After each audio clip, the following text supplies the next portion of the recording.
And we came here to come and share with you our story in South Africa and our struggles and sufferings which we're going through in the country on a daily basis.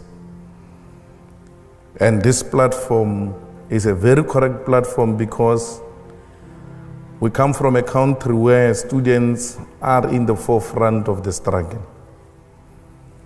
We come from a country where students are leading the struggle against colonialism.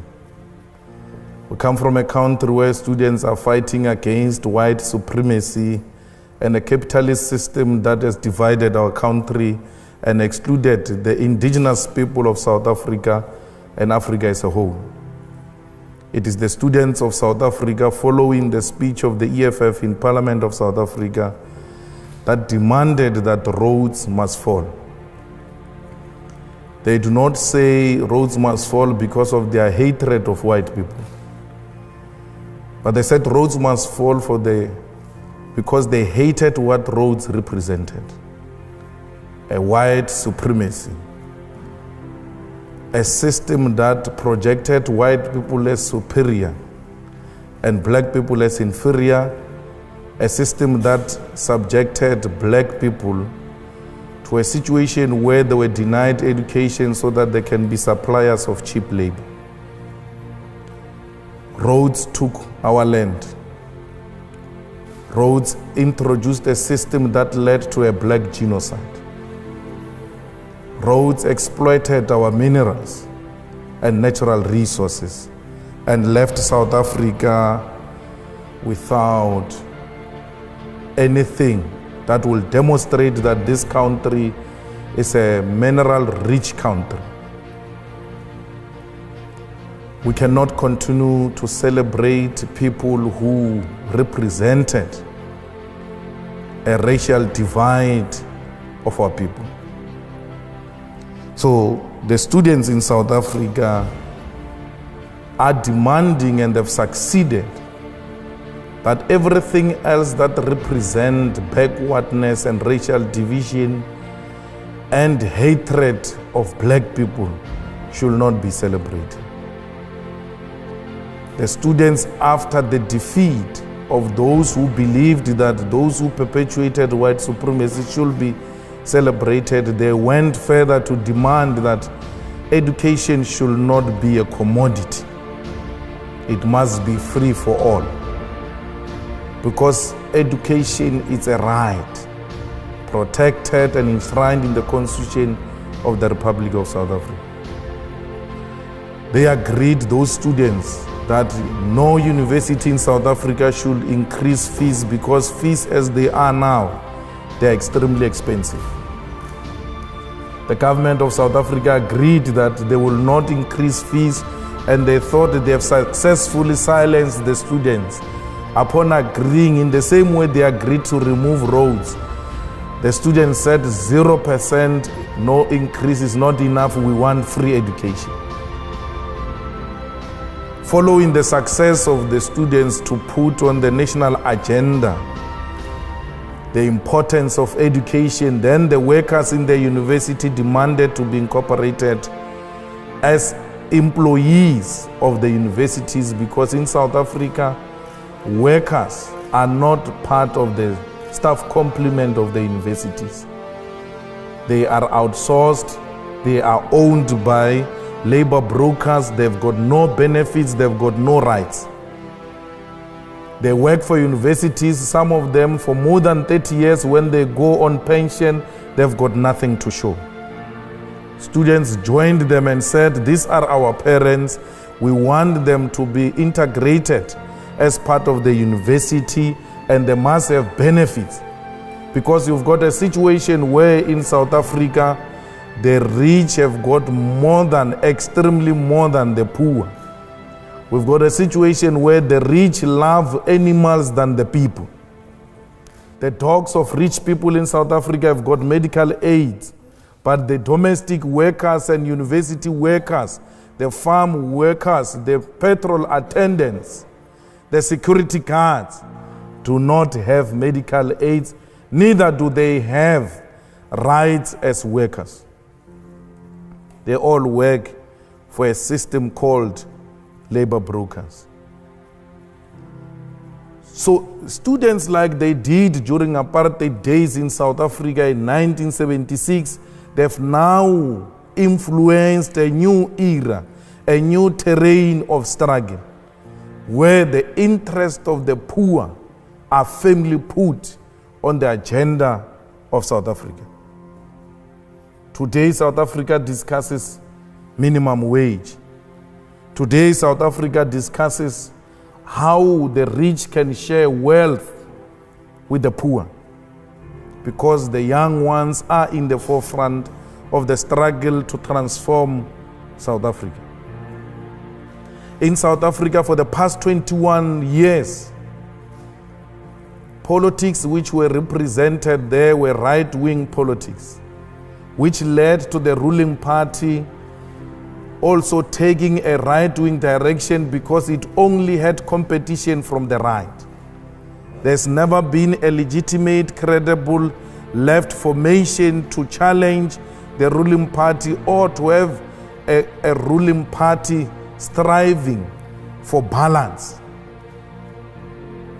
And because nature does not allow a vacuum, the organization called the Economic Freedom Fighters emerged and closed that gap.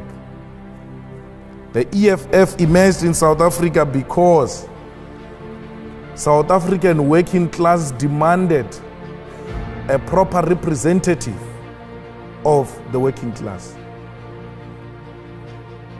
EFF emerged in South Africa because the unemployment increased in South Africa. The poverty levels increased in South Africa. The inequality increased in South Africa.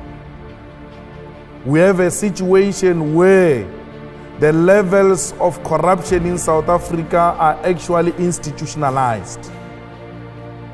You get a senior position on the basis of to what extent are you corrupt. If you are anti-corruption, you never get a promotion, because the state favors those who are corrupt. We have a situation in South Africa where a white-owned capitalism or economic system has been exploiting our people, and our people have not been benefiting from the mineral resources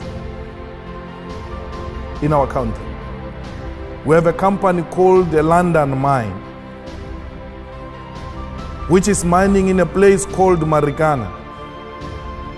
In that mine, the mine has got everything, all the basic needs: water, electricity, roads. And just next to a mine is a township or a village where black people stay without water and electricity, without roads, without proper schools. Yet London Mine is taking their platinum and reinforcing and making London and Britain to be what it is. Literally, between the mine and the community is a dumping area where the children coming from that community go and look for food in that dumping area. It is in the same mine where 34 workers were killed by a London mine. Those workers did not demand anything except a living wage.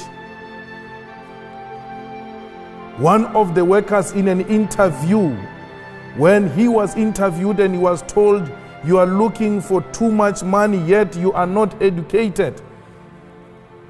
Why do you look for so much money? You have not been to school."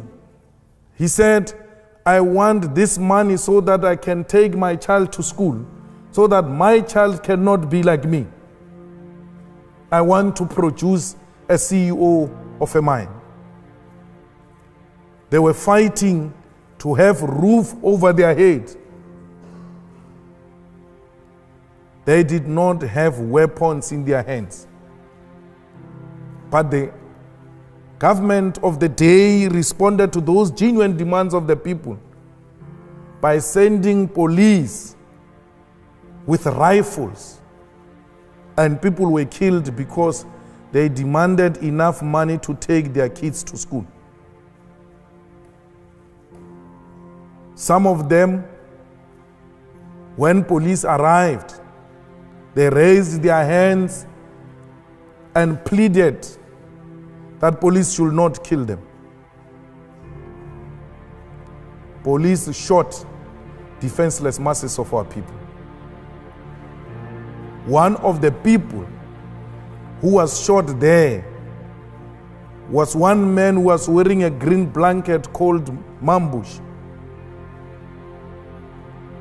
with more than 7 bullets found on his head on a close range, because they demanded money and more money from London Mine.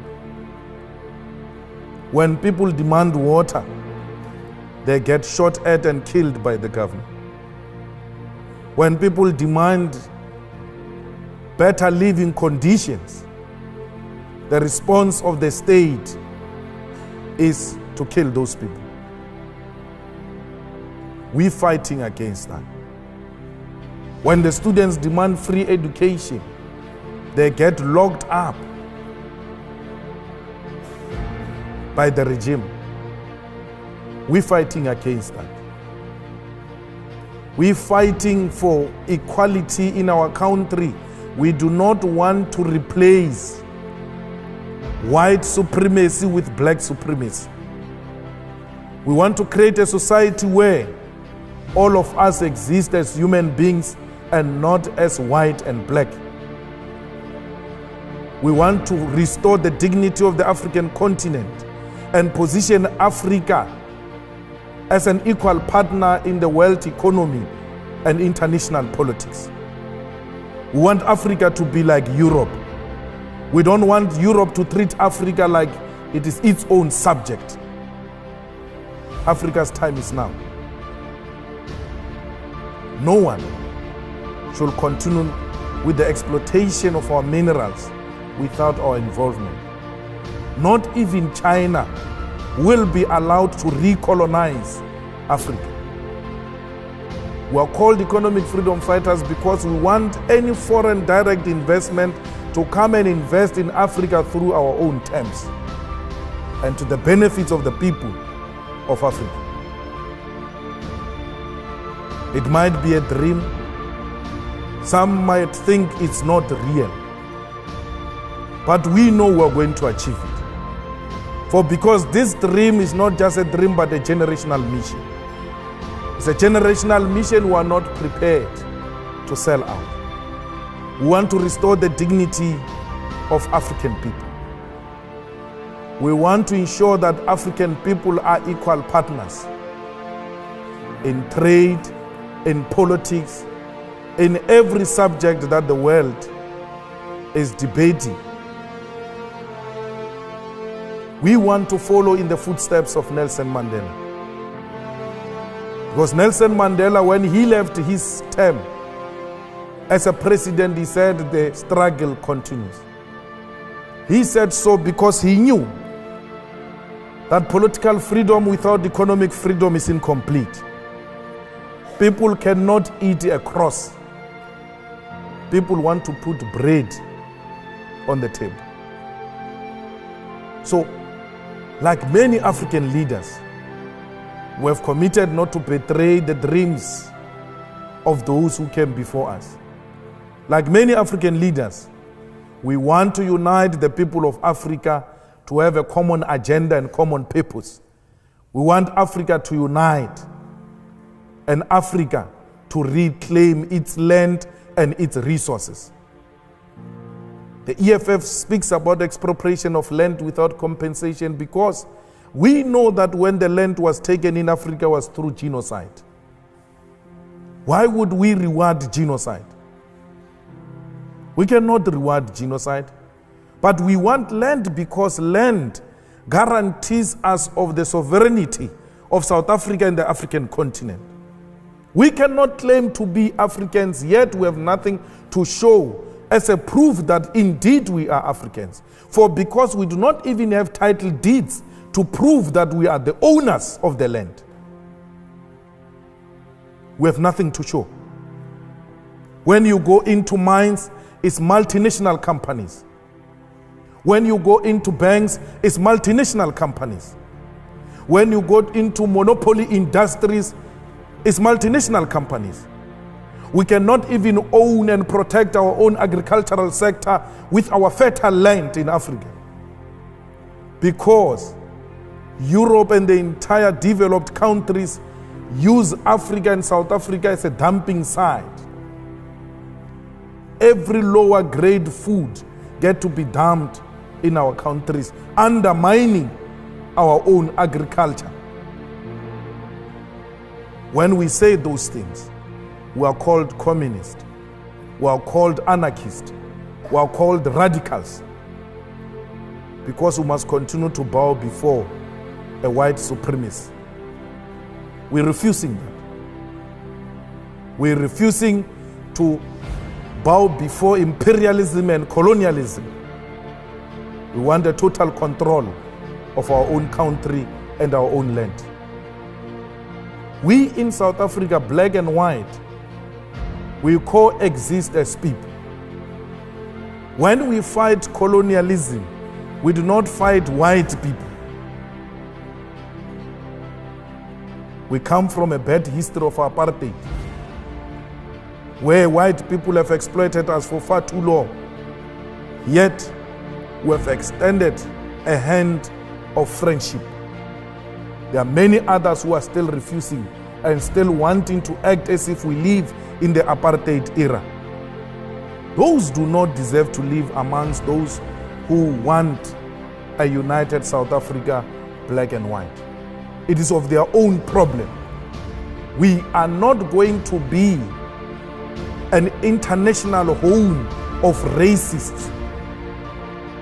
We're not going to be an international capital city of racism. We refuse that black people must still bow before white people. And that does not mean you must go away. We are going to reverse the legacy of apartheid through robust engagement and not through pretentious arrangements. We are still hating. We have seen people dying before us. We have seen many children killed by apartheid regime. Yet we came out and said, we remain brothers. But there are those who are refusing to show remorse and wanting to perpetuate that which happened during apartheid times. We owe no one no apology when we say South Africa is no home of racists. And racism must be fought everywhere else, including here in Oxford. It must be fought everywhere else in New York, where black people get to be shot at by police at will without serious action. We need a world that recognizes human beings and not color. It starts with me. It starts with me, particularly if you are white. You need to stand up and say, not in my name. We are a new generation. We need to usher in a non-racial international society. Racism has got no place where democracy, prosperity is to take place. South Africa, we want to lead by example. In the same way we led by example and accepted that the colonizer and the colonized must share territory. Even beyond the defeat of the colonizers, we did not seek to pay revenge. We continued to share territory with those who colonized us, because we believe strongly that there is a place for everyone in South Africa. But let us transform the economy to benefit all. We cannot protect white privilege at the expense of the majority African people in South Africa and the whole entire African continent. We are hated for saying that. We are hated for demanding that we must all be treated as equals. It's not going to change that. We will rather die for a dream that is going to be realized by many generations after us. Even if we don't realize it ourselves, we've made a commitment to lay a firm foundation for generations to come. We seek to inspire confidence amongst many, many, many African masses that they must stand on their own. In this day and era, you still have a situation where there are African states paying colonial tax to France. France, it is what it is because of those African states. You have the reserve banks of African states in France and not in Africa itself. And we must accept that and say it is acceptable, it is in the interest of Africa. It is not. We want Africans to have control over their own currency. We want Africans to have control over their own economy and what constitutes their own economy. Our struggle seeks to inspire that.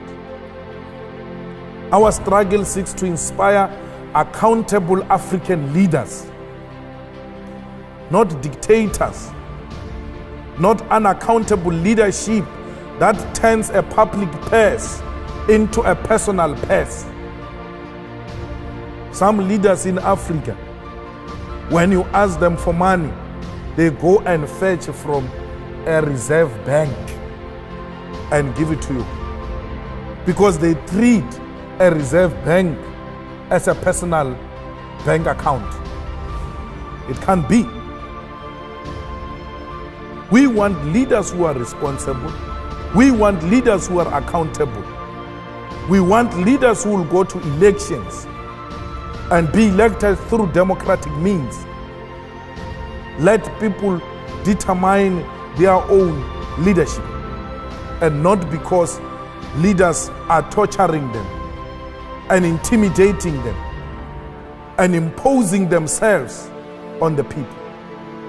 We were happy when South Africa became one of the last liberated countries because we thought we would learn from many failed African states and not repeat similar mistakes. But it looks like we are traveling in the same direction that was traveled by failed African states.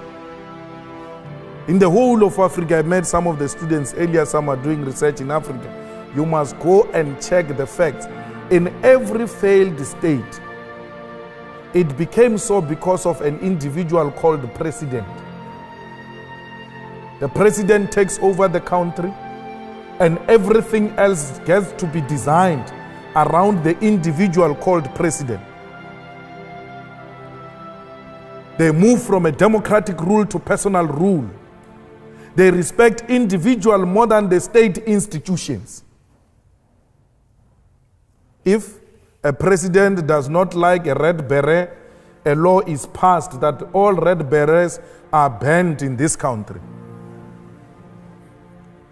If the president in South Africa does not like a corruption fighting institution called Scorpions, they go and close down that Scorpion so that he can steal more than 250 million rands. I don't know what is that in pounds. Because he doesn't want to go to prison. Every institution that wants to take him to prison for corruption, he destroyed that institution. The Scorpions closed down because that was going to cause him problems. Now we've got a beautiful lady called the public protector fighting corruption. The president is after her. Because anyone fighting corruption in South Africa is the enemy of the president. And if that president is left alone, South Africa will become one of the failed African states, not under our watch. The EFF has arrived. The EFF is going to protect the sovereignty and the democracy of South Africa. The EFF is going to revive correct politics in Africa and position Africa at a correct path in the international politics. It is possible. We have taken that position, and many in Africa are willing to follow. So we came here to the Oxford Union and to London because we are going to meet many other institutions, including thinking tanks and investors in Africa. I mean, in UK. Those who want to invest in Africa, those who love peace and democracy, those who love the sharing of wealth amongst people. We need your support. We need you to commit that Africa should not be a playground of the rich, because Africa is not a desert, but a continent where human beings are found and they must be treated with respect and dignity. Thank you very much.